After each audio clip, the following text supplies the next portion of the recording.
नमस्कार, आप देख रहे हैं खबरों का सबसे विश्वसनीय और धमाकेदार बुलेटिन न्यूज ब्लास्ट और आपके साथ में विजेंद्र सोलंकी। सबसे पहले बात करते हैं राजकोट गेमिंग जोन हादसे के बाद जो प्रशासन हरकत में आया है उसको लेकर। दरअसल हादसे को लेकर फर्स्ट इंडिया न्यूज ने खबर प्रसारित की थी और सवाल उठाया था कि आखिर कितने सतर्क हैं जयपुर के गेमिंग जोन को लेकर अधिकारी। खबर के बाद हरकत में आई जयपुर में नगर निगम ग्रेटर की टीम और जयपुर नगर निगम ग्रेटर की टीम ने टाइटन मॉल में कार्रवाई की है। कार्रवाई के दौरान 6 अलग अलग गेमिंग जोन को सीज किया गया है। बिना सुरक्षा मानकों के जयपुर में गेमिंग जोन चल रहे थे। निर्धारित सुरक्षा मापदंड नहीं होने के चलते ये कार्रवाई की गई है। पिछले दिनों अजमेर रोड स्थित पुनो में हादसा हुआ था और ऊंचाई से गिरने से महिला का पैर फ्रैक्चर हुआ था। दुर्घटना के बाद परिजनों को अस्पताल ले जाना पड़ा था। पुनो के प्रशासन की तरफ से अस्पताल नहीं पहुंचाया गया था। एक्सपर्ट के मुताबिक गेमिंग जोन में रखा जाना चाहिए सुरक्षा मानकों का ध्यान। इसमें मुख्यतः प्रत्येक गेमिंग जोन के पास जरूरी हो फायर की एनओसी। गेमिंग जोन में होने चाहिए एंट्री और एग्जिट गेट अलग अलग और साथ ही फायर एग्जिट गेट भी अलग हो, यह व्यवस्था होनी चाहिए। इस्तेमाल इक्विपमेंट्स के लिए तय हो नियम। प्लास्टिक, लकड़ी, ज्वलनशील पदार्थों पर लगे पूरी तरह से रोक। जो नहीं पकड़े तुरंत आग, ऐसे सामान का इस्तेमाल होना चाहिए। गेमिंग जोन में इन दिनों पहुंच रही बच्चों की ज्यादा भीड़, क्योंकि गर्मियों के चलते फिलहाल स्कूलों में चल रही हैं छुट्टियां। ऐसे में ज्यादा भीड़ से कोई हानि ना हो, इसकी पूरी व्यवस्था होनी चाहिए। फर्स्ट इंडिया ने अपनी जिम्मेदारी को समझा और जिम्मेदारी को समझने के साथ इस खबर को प्रमुखता से दिखाया था। सवाल उठाया था कि क्या राजकोट में जो घटना घटी उसके बाद हमारा जयपुर सुरक्षित है? क्या हमारा राजस्थान सुरक्षित है? क्या हमारे राजस्थान के नौनिहाल सुरक्षित है? क्या गेमिंग जोन में जिस तरीके का हादसा राजकोट के अंदर हुआ, ऐसा हादसा राजस्थान के किसी हिस्से में तो नहीं होगा। इसके बाद जयपुर ग्रेटर नगर निगम एक्टिव हुई, लेकिन कमाल की बात यह है, चौंकाने वाली बात यह है कि इस दौरान 6 गेमिंग जोन एक ही टाइटन मॉल के अंदर ऐसे नजर आए जिनको सीज करने की नौबत आ गई। अब यहां से हमारे 2 सवाल और हैं। पहला सवाल, क्या इनके पास वो तमाम एनओसीज थी जिनके साथ इनको शुरू कर दिया गया? दूसरा, अगर वो सब नहीं थे तो क्या राजकोट की घटना का इंतजार किया जा रहा था? और क्या हम ये इंतजार कर रहे थे कि जयपुर के अंदर कोई घटना घटे उसके बाद कार्रवाई? सवाल यह भी है कि क्या हादसों के बाद, क्या जान जाने के बाद, क्या मासूम बच्चों की सांसें थमने के बाद हम जागेंगे? क्या ये हमारी जिम्मेदारी नहीं है कि हम व्यापक तौर पर, नियमित तौर पर व्यवस्थाओं को परखें, जांचें और जो लापरवाही करें उन पर कार्रवाई करें ताकि कोई हादसा ही ना हो। दरअसल कोर्ट ने यही कहा है राजकोट के केस में। कोर्ट ने यही कहा कि यह कोई आपदा नहीं थी, यह दरअसल मानव निर्मित आपदा है, यानी कि इंसानों की गलतियों की वजह से ये घटनाएं घटी हैं, ये दुर्घटनाएं हुई हैं। हालांकि इस दौरान नियम बनने चाहिए कि जो इस तरीके के गेमिंग जोन हैं, उन गेमिंग जोन के अंदर क्या पर्याप्त एनओसी सभी ने लिए हैं? क्या वहां जो सामान इस्तेमाल किए जा रहे हैं क्या वो अति ज्वलनशील है या फिर नहीं है? ये नियम बनना चाहिए। नियम ये भी बनना चाहिए कि गेमिंग जोन के अंदर एक अलग से फायर एग्जिट हो, जो इस तरीके से हो कि मैक्सिमम लोगों को मिनिमम वक्त में वहां से निकाला जा सके।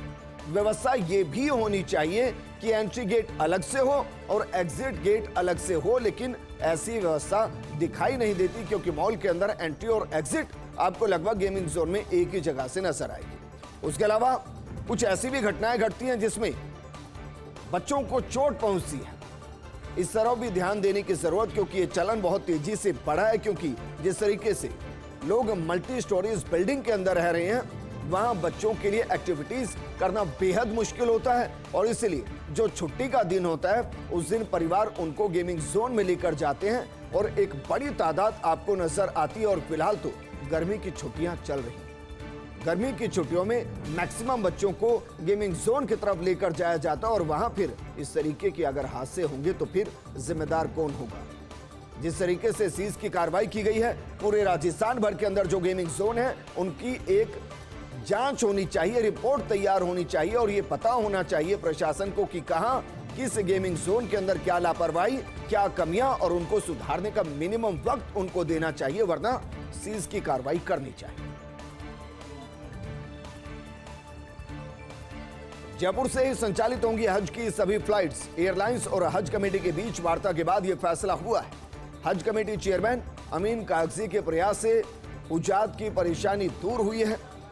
लायन एयरलाइंस ने जयपुर से फ्लाइट संचालित करने पर इनकार कर दिया था। ऐसे में राजस्थान हज हाउस में हुआ था हंगामा। परेशानी को देखते हुए हज कमेटी चेयरमैन अमीन कागजी ने पूरी कमान संभाली। इसके बाद उच्च स्तर पर वार्ता की गई, मामले का निस्तारण करने की कोशिश की गई और मामले का निस्तारण भी हुआ। ऐसे में प्रदेश के हाजियों को नहीं होना पड़ेगा परेशान। जयपुर से ही संचालित होंगी सभी फ्लाइट्स रहेंगी यथावत। उनके शेड्यूल में कोई बदलाव नहीं किया गया है और तय समय पर ही जयपुर एयरपोर्ट से उड़ान भरेंगी हाजियों की फ्लाइट। और ये उन तमाम हाजियों के लिए राहत की खबर है जो हज के मुकद्दस सफर पर जाना चाहते हैं। उनको अब जयपुर एयरपोर्ट से फ्लाइट मिलेगी। जो स्केड्यूल पहले बदलने की बात हो रही थी, फ्लाइट्स रद्द करने की बात की जा रही थी, ऐसा कुछ नहीं हो रहा है। जयपुर एयरपोर्ट से ही हाजियों की सभी फ्लाइट्स उड़ान भरेंगी। और देखिए 9 तपा का आज दूसरा ही दिन है और शायद मेरी याददाश्त जहां तक जाती है, राजस्थान में तापमान 55 डिग्री को क्रॉस कभी नहीं किया, लेकिन इस बार कर रहा है। 9 तपा में ऐसा लग रहा है मानो तवे के जैसे मरुधरा की जमीन तप रही है। प्रदेश में भीषण गर्मी और लू से आम जन के हाल बेहाल हो चले हैं। तपन के बीच कूलर और एसी साथ नहीं दे रहे, गर्मी से उनसे भी राहत नहीं मिल रही है। जैसलमेर अंतर्राष्ट्रीय बॉर्डर पर पारा 55 डिग्री के पास पहुंच गया है। भीषण गर्मी में कड़ी मुस्तैदी के साथ तैनात हैं बीएसएफ के जवान। धोरों की धरा पर गर्मी ऐसी की गाड़ी के बोनट पर बीएसएफ के जवान रोटी सेकते नजर आए, पापड़ सेकते हुए रेत के अंदर नजर आए। और बीएसएफ के जवानों ने धूप में पापड़ सेके, ऑमलेट बनाने का प्रयास किया, फिर भी भीषण गर्मी में सरहद की सुरक्षा में जुटे हैं बीएसएफ के हमारे जवान। ऐसे ही चाहे कड़ाके की सर्दी हो या जैसी तपती तेज धूप हो, इन जंगी जाबाजों के हौसलों को डिगा नहीं पाती कुदरती ताकत। और इसमें जब हम जवान कहते हैं तो उसका मतलब सिर्फ जवान है, उसमें महिला और पुरुष दोनों हैं, क्योंकि हमारी महिला प्रहरी भी बीएसएफ के साथ बॉर्डर की सुरक्षा करती है। और आप अंदाजा लगाइए, ये वो इलाका है जहां आपको कई किलोमीटर तक पेड़ की छांव नहीं मिले। और जो सैंड शिफ्टिंग ड्यूज है वो यहां एक बड़ी समस्या है। उस चुनौती से भी हमारे जवान निपटते हैं वहां पर। इसके अलावा क्या आप जानते हैं, जब वो एक बार निकलते हैं बॉर्डर की सुरक्षा के लिए अपनी शिफ्ट में, तो 5 लीटर पानी लेकर चलते हैं, जो लगभग चिल्ड होता है, एकदम ठंडा होता है।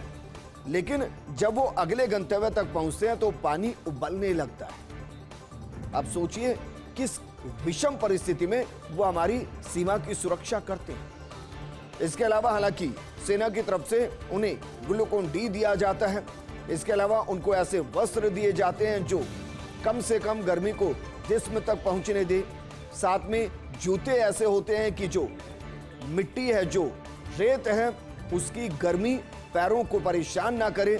लेकिन इतना होने के बावजूद भी ये सच है कि 55 डिग्री में अगर हमें 5 मिनट के लिए धूप में खड़ा कर दिया जाए तो शायद फिर 2 घंटे के लिए या 2 दिन के लिए अस्पताल भी जाना पड़ सकता है। और ऐसी स्थिति में हमारे जवान किस तरह मां भारती की सुरक्षा में तैनात होते हैं। वो वहां 0 डिग्री टेम्परेचर में भी होते हैं और वो वहां 55 डिग्री टेम्परेचर में भी होते हैं।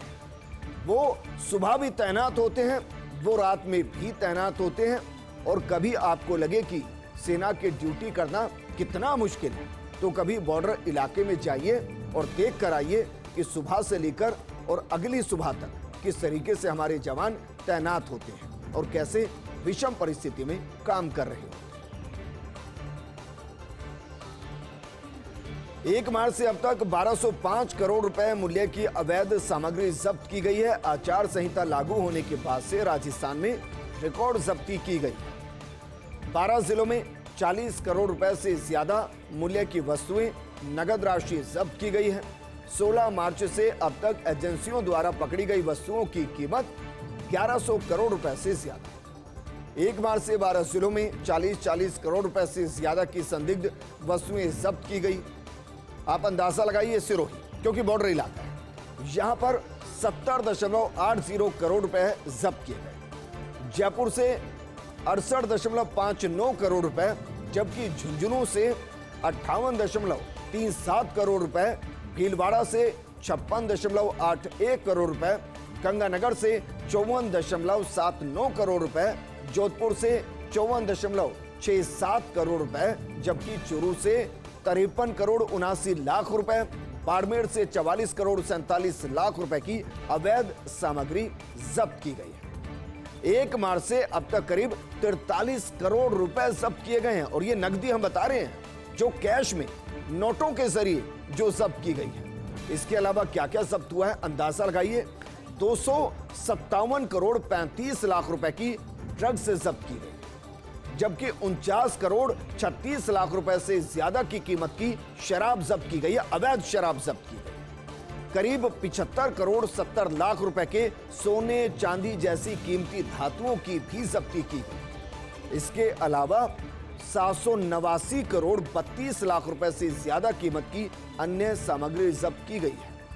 करीब 90 लाख रुपए की मुफ्त वितरण की वस्तुएं भी जब्त की गई है, और ये ज्यादातर चीजें चुनाव को प्रभावित करने के लिए अलग अलग क्षेत्रों में पहुंचनी थी, लेकिन बड़ी कार्रवाई के तहत 1205 करोड़ रुपए मूल्य की यह अवैध सामग्री जब्त की गई। और सिर्फ लोकसभा चुनाव के अंदर ऐसा नहीं है, जब आप विधानसभा चुनाव के दौरान अवैध जब्ती के रिकॉर्ड को देखेंगे तो आपको एहसास होगा कि राजस्थान देश के टॉप 5 राज्यों के अंदर था जहां सबसे ज्यादा नकदी और अवैध सामग्री को आचार संहिता के बीच में जब्त किया गया। करते हैं चक्रवाती तूफान रेमल को लेकर। दरअसल 10 राज्यों में रेड अलर्ट जारी किया गया है। पश्चिम बंगाल में तूफान का असर दिखना शुरू हो चुका है। तेज हवाओं के साथ समुद्र में ऊंची ऊंची लहरें उठना शुरू हो चुकी हैं, साथ ही भारी बारिश भी उस इलाके के अंदर हो रही है। चक्रवाती तूफान रेमल को लेकर पश्चिम बंगाल में अलर्ट जारी किया गया है, और आज रात पश्चिम बंगाल तट से तूफान रेमल टकराएगा। लैंडफॉल के वक्त उठ सकती हैं 2 मीटर ऊंची लहरें। लैंडफॉल का मतलब ये तूफान जब जमीन से टकराएगा उस दौरान समुद्र के अंदर 2 मीटर यानी कि लगभग 6.5 फीट से ऊंची लहरें उठ सकती हैं। जो रफ्तार बताई जा रही है समुद्र से जब टकराएगा उस दौरान 135 किलोमीटर प्रति घंटे की रफ्तार के साथ हवाएं चलती नजर आएंगी। और दरअसल जिस तरीके से ला नीनो का प्रभाव अब भारत में दिखाई दे रहा है, उसकी शुरुआत पश्चिमी तट से, पश्चिम बंगाल से, और वहां तट से जब यह टकराएगा तो 135 किलोमीटर के आसपास की रफ्तार होगी और उसके बाद यह आगे बढ़ेगा।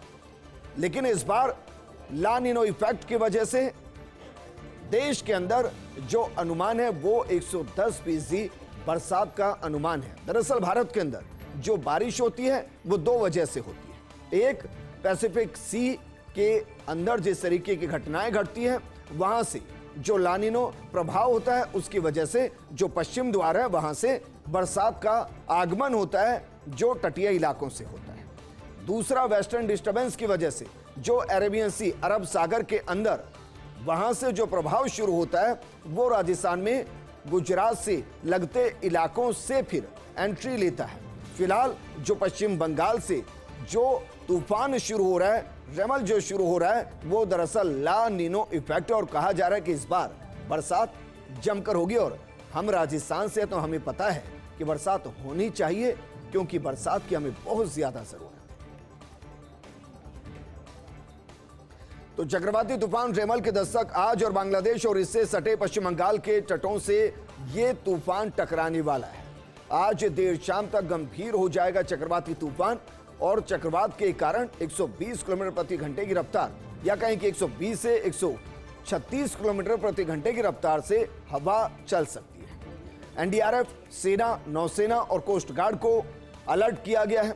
आज और कल पश्चिम बंगाल, उत्तरी ओडिशा, मिजोरम, त्रिपुरा, दक्षिण मणिपुर के तटीय जिलों में भारी बारिश की संभावना जताई गई है। इसके अलावा असम, मेघालय और अरुणाचल प्रदेश में भी तेज बारिश हो सकती है। कोलकाता हवाई अड्डे से उड़ानों को रोका गया है, परिचालन को रोक दिया गया है। आज दोपहर 2 बजे से कल सुबह 9 बजे तक उड़ानों को निलंबित किया गया, क्योंकि दरअसल 12 बजे के बाद वहां तेज हवाओं का संचालन शुरू हो गया।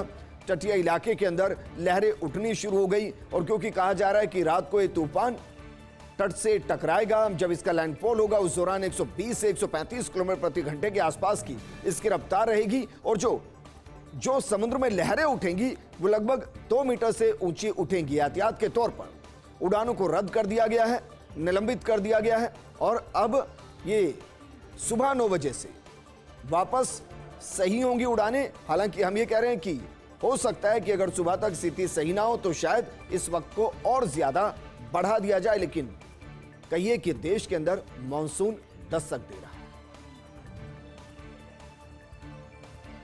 मुख्यमंत्री वचनलाल शर्मा ने की बिजली कर्मचारियों की सराहना, और भीषण गर्मी के बीच तटीय विद्युत कर्मचारियों की कार्यों को सराहा मुख्यमंत्री ने। इस दौरान उन्होंने कहा कि विद्युत आपूर्ति से आम जनों को राहत उपलब्ध करवाने की सतत प्रयासरत प्रदेश सरकार ग्रीष्म ऋतु के बढ़ते प्रकोप के दौरान बिजली की निरंतर आपूर्ति कार्य जारी है। देर रात कर्मठ कर्मचारियों द्वारा नए 220 केवी जीएसएस रयोदर प्रारंभ किया गया है। रयोदर, सोरडा, बड़गांव, मंदर, रोहुआ, आंदारा, बरवन, डांतराई सहित अन्य क्षेत्रों में आपूर्ति सुनिश्चित की जाएगी। देर रात्रि तक इन क्षेत्रों में निर्बाध बिजली आपूर्ति को सुनिश्चित करने, दिन में तपती धूप से विद्युत पोलों पर निरंतर कार्यरत विद्युत विभाग राजस्थान के समस्त कर्मठ कर्मचारियों की अथक मेहनत के लिए मैं उनका अभिनंदन करता हूं। हमारी सरकार प्रदेश के हर क्षेत्र में निर्बाध विद्युत आपूर्ति को सुनिश्चित करने के लिए संकल्पित है, और जब प्रदेश के मुखिया इस तरीके से किसी विभाग की हौसला अफजाई करे तो फिर वो काम की जो क्षमता है वो कई गुना बढ़ जाती है। क्योंकि सोचिए, हम यहाँ बैठकर एसी के अंदर जब ये बात करते हैं कि फला जगह पर विद्युत आपूर्ति बाधित हो गई है, बिजली विभाग को सोचना चाहिए। तो सोचिए, इस तपती धरा पर 50 डिग्री तापमान के बीच में वो हम जैसे ही लोग हैं, वो कोई रोबोट नहीं है जिनको गर्मी का एहसास नहीं होता। उनको भी गर्मी लगती है, उनका भी परिवार है। उसके बावजूद वो हमारे लिए, हमारी व्यवस्थाओं को दुरुस्त करने के लिए भरी गर्मी में बिजली के खंभों पर चढ़ते हैं, उनको सही करते हैं, ताकि हम लोग कूलर, पंखे, एसी के साथ आसानी से रह सकें। क्योंकि वो भी मानव है हमारे जैसे, रोबोट नहीं है। और मुख्यमंत्री ने उस दर्द को बखूबी समझा है, और उन्होंने आश्वस्त किया है कि भाई जल्द व्यवस्थाएं दुरुस्त होंगी। और ये 9 दिन है, क्योंकि देखिए पश्चिम तट से मानसून टकरा चुका है, 9 तपा चल रहा है, और 9 तपा दरअसल धरती का गर्भकाल होता है। इस दौरान जितनी धरती तपती है, कहा जाता है उतनी अच्छी बरसात होती है। और इस बार तो तप नहीं रही है धरती, जल रही है। तो मानकर चलिए मानसून झूम कर आएगा।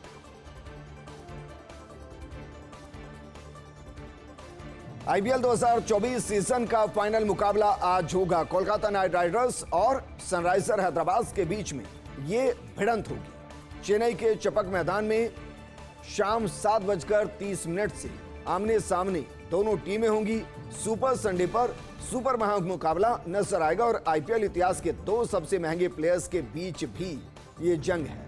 इनमें से एक है 24 करोड़ 75 लाख रुपए में बिके मिचेल स्टार्क। हालांकि वो बहुत अच्छा परफॉर्म नहीं कर पाए थे, लेकिन इससे पहले के मैच के अंदर शुरुआत में जिस तरीके से उन्होंने अपनी टीम के लिए विकेट्स लिए, वहां से जो उन पर पैसा लगाया गया वो वसूल होता हुआ नजर आया।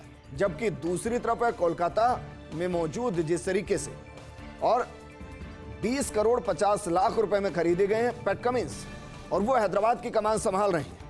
और कमाल की बात देखिए, पैट कमिंस सिर्फ हैदराबाद को नहीं, वो जिस टीम की मेजबानी अंतर्राष्ट्रीय स्तर पर करते हैं उनको भी कई ट्रॉफी दिला चुके हैं। बहरहाल अब दोनों टीमों के बीच में भिड़ंत होगी, और 27 बार दोनों टीमें भिड़ी हैं। इनमें हैदराबाद ने सिर्फ 9 बार, जबकि कोलकाता ने 18 बार बाजी मारी। लेकिन हर दिन नया होता है, हर दिन चुनौती नहीं होती है और हर दिन परिणाम अलग होते हैं। इस आईपीएल में लीग मैच में 1 बार और क्वालिफायर में 1 में हैदराबाद को हराया है केकेआर ने। दोनों टीमों के पास बल्लेबाजी और गेंदबाजी का बेहतरीन संतुलन है।